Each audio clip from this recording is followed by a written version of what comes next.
Pétition, monsieur de Rancogne. Daignez m'excuser, si j'ose, d'auteur Saint-Jean-les-Travers, au lieu de supplique en prose, vous offrir en chétif vers, sans me targuer d'imiter, de tel écrivain la grâce, franchement vais raconter comment je languis sans place. Déjà j'atteignais 15 ans quand j'ai quitté mes parents. Alors, sachant à peine écrire et les adresses mal lire, certain administrateur fut mon premier protecteur. Il m'envoie en Italie, à Milan, ville jolie, lettres triées, casées. Mars ayant su s'apaiser, des contrôles on m'efface, puis en Prusse on me replace. Là je vis nos vaillants preux s'escrimer qui mieux.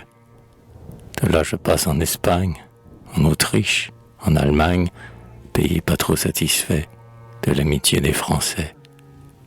Bref, des nôtres en Russie, je suis la troupe transie. Resté parmi les derniers, nous fûmes tous prisonniers. Ah, combien le froid, les glaces, provoquèrent mes grimaces, et qu'alors de tout mon cœur, je maudis notre empereur. Enfin, après 1000 peines, Louis fait tomber nos chaînes. Aussi, du meilleur aloi, j'ai crié « Vive le roi !» L'an 1814e, on me condamne au carême, car je fus remercié. Loin que 10 ans de service, mais fût-ce un droit propice, on m'imputait comme un tort d'avoir servi le plus fort. Certes, il aurait mieux valu, si nos chefs l'avaient voulu, que l'on m'ait dès mon enfance mis dans les bureaux de France. Mais avais-je le loisir de commander et choisir? Dans une simple requête qui me sortit de la tête, il vit à Monseigneur Ferrand. Mais chez nous au premier rang, je lance ma jérémiade et lui montre mes chansons à la gloire des Bourbons.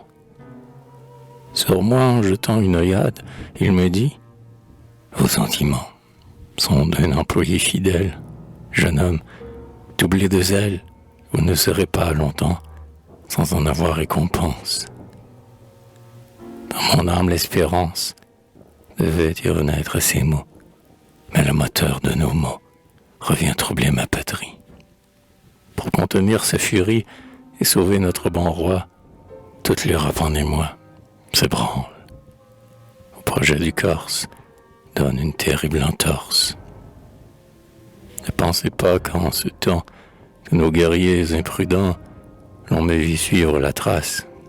Non, je refuse une place. Au Mont-Saint-Jean, sans regret, je laisse aller nos Français. Et pour n'être pas leur homme, je veux chanter à Vendôme. Là, commis du sous-préfet, vrai royaliste des faits, je le vis avec constance faire pencher la balance et les cœurs pour nos Bourbons. Enfin, nous les revoyons. De leur retour, je fus à Aise. Arrive 1816, muni de certificat que je n'aquémandais pas. Je pars à pied de ma ville pour, au marquis d'Herbouville, offrir mes faibles talents. Mais hélas, que les jours sont lents pour l'employé qui postule. On l'endort, on le recule, alors qu'il pense tenir. Je vivais donc d'avenir, fier de mon droit ostensible, mais le destin trop nuisible me réservait chaque jour force aux bénites de cour. Pourtant notre chef traitable, me jugeant ses bons diables, disait au premier commis « Placez-le, je l'ai promis ». Monsieur Jackson, lui-même, vit ma pâle face et blême dans le corridor étroit qui conduisait à son toit. J'étais en son antichambre de janvier jusqu'en décembre, tandis qu'ainsi ballotté, mort de faim, sec et crotté, j'allais d'Hérode à Pilate.